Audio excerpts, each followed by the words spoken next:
I know that many of you are both cyclists and photographers, and that you sometimes bring a bigger camera than your phone on your rides. In this video, we will take a closer look at different camera bags specifically for cyclists. These are the different backpacks and other types of bags that I will cover. My experience of camera backpacks for bike riding in particular is basically this bag. I did a lot of research before I bought it, and I got it especially with mountain bike riding in mind. And in fact, this was the only backpack that I could find that I thought suited my needs. This is the Lowepro ProTactic BP350 AW2. It comes in two sizes, and this is the smaller of them. And what's unique with this bag, and the reason I got it, was basically that it's somewhat crash protected. At least the lid is a hard shell lid, but the rest of the backpack is actually pretty sturdy built as well. I bought it 4 years ago, but this is still a very popular model in the stores. I know that nowadays there are a few hard shell backpacks out there, but I honestly don't know how sturdy they are. There is a risk that they can be a bit flimsy overall, but that's just my guess. I can fit pretty much all I need in this backpack despite its small size.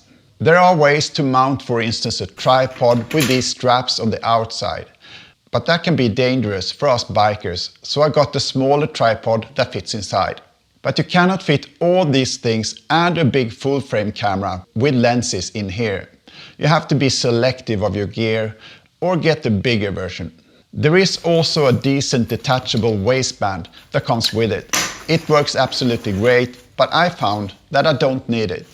The backpack sits where it should anyway, thanks to the very good fit. And I also found that the waistband can be in the way when cycling. It works better for walking or running. So the fact that it is detachable was actually very important to me. It can also be used separately with these included small bags and a bottle holder. But another function that has saved me a bunch of times is this rain cover that is not detachable, and that's a good thing. I also use it when it's muddy or dusty to prevent spraying the backpack with dirt.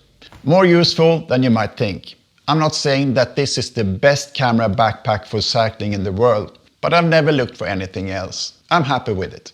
So here are the pros and cons with it. It's great quality. This is 4 years old now, and everything still works as it should. It will probably last like 10 more years easily. This setup is optimized for my camera gear, but it can easily be changed to another configuration. And these dividers don't go anywhere by accident. I have actually never had a hard crash with it, but I've bumped into things and leaned into ski lifts with it, and I'm never worried that I will damage my drone or any other gear that lives inside. This is comfortable to wear all day on the bike. There is some level of ventilation on the back side, and since it's a bit smaller, it doesn't cover my entire back either, which I appreciate a lot. It doesn't bounce around, and I have used it packed to the brim with things for full days in bike parks numerous times. It's not as sweaty as you might think. The back side opens up, which is convenient. I just place it on the ground with the rain cover on, and I can easily and quickly find everything I'm looking for. There are a few places for quick access to the main compartment, and also a couple of smaller pockets for smaller things, as extra batteries and keys and stuff. So to some negatives then. It's around 2 kilos, which is the price you have to pay for the sturdiness, I guess.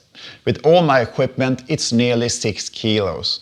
That's extra weight you have to haul around when you try to keep up with your friends. The laptop sleeve can barely fit the 14-inch laptop. That works for me, but if you have a larger laptop, it can't go in here. I can't really think of anything else that is negative with the Lowepro. It's simply great. But still, I don't use it as much any longer, and here's the reason why. Drones have become smaller, and even if my iPhone isn't nearly as good as my regular camera, it's often good enough. So when I go to bike parks to review a new bike, I now use this instead.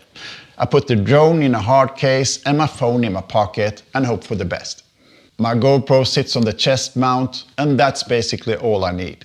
I've skipped the gimbal, camera, audio equipment, tripod, and all that for the convenience of just having a fanny pack. That makes the bike riding more fun, and as mentioned, the iPhone will just have to do. Less stuff makes for a happier rider. So for the next backpack actually, I often use this backpack. It's just a simple standard any backpack that you can find for 20-30 euros. And I use this when I need to bring a bigger camera to get that extra crisp footage, when I have the time and I feel like using a proper camera. It's just a regular small backpack, and it's sometimes a relief to just throw a camera in a backpack and go. If you have any type of insert or case for your camera, keeping things simple is often the way to go. It's also a lot more lightweight than this thing, which of course is a plus. I have also tried a Sling bag. It wasn't this model, but something similar. It doesn't work for biking as it doesn't sit very secure. I always felt it was in the way and it can't hold much equipment anyway. A waist bag is much better. There are also these types of specialized holster bags, but from what I've heard, they're also kind of in the way when cycling, and the camera isn't very well protected either.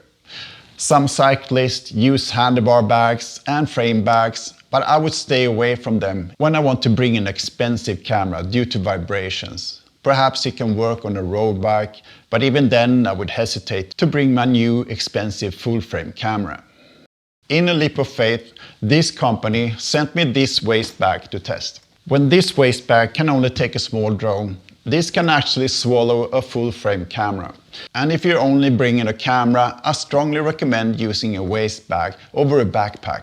You hardly even feel it's there, even if the camera weighs a bit. This isn't really a dedicated camera bag, it's more of a general purpose outdoor activity bag. I bought this neoprene insert, and by coincidence it fits the waist bag like a glove. The inside of the insert is a fleece material which protects against abrasion. The sides of the waist bag are nicely padded with a couple of small pockets for stuff like memory cards and keys. The unique selling point with this waist bag is that it's completely waterproof. Drytide doesn't guarantee that it is waterproof, but says that the bag is completely waterproof if closed properly, but doesn't recommend submerging it underwater for an extended period. This wouldn't be a proper review if we didn't put this bag to the test.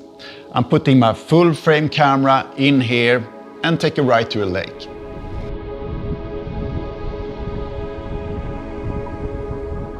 The side pockets are not waterproof, but the main compartment should be.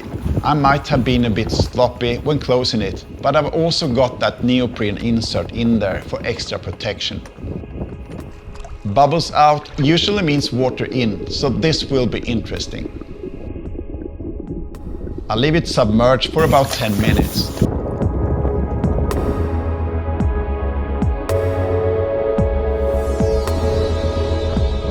The camera is okay, but the neoprene insert is a bit wet.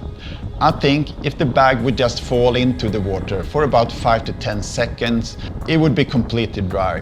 But an extra layer like this insert is recommended, not only to protect your gear against bumps. Not a complete pass for this test, but I still think this hip bag is a good choice for you if you're into water sports like kayaking as well, and you want to protect your camera against any occasional dip into the sea. Decent price too. The last bag I will mention is the Evoc Hip Capture. This is more of a dedicated camera waist bag. I asked Evoc if they could send me a copy to test, but they politely declined. Fair enough. But there has been a lot of discussions around this bag in a forum that I follow, and people seem to be positive in general. The pros are, works great to ride with even in rough terrain, fits a full frame camera with a fairly large lens. And to the cons, the front strap is a little thin. No extra pockets in the large compartment.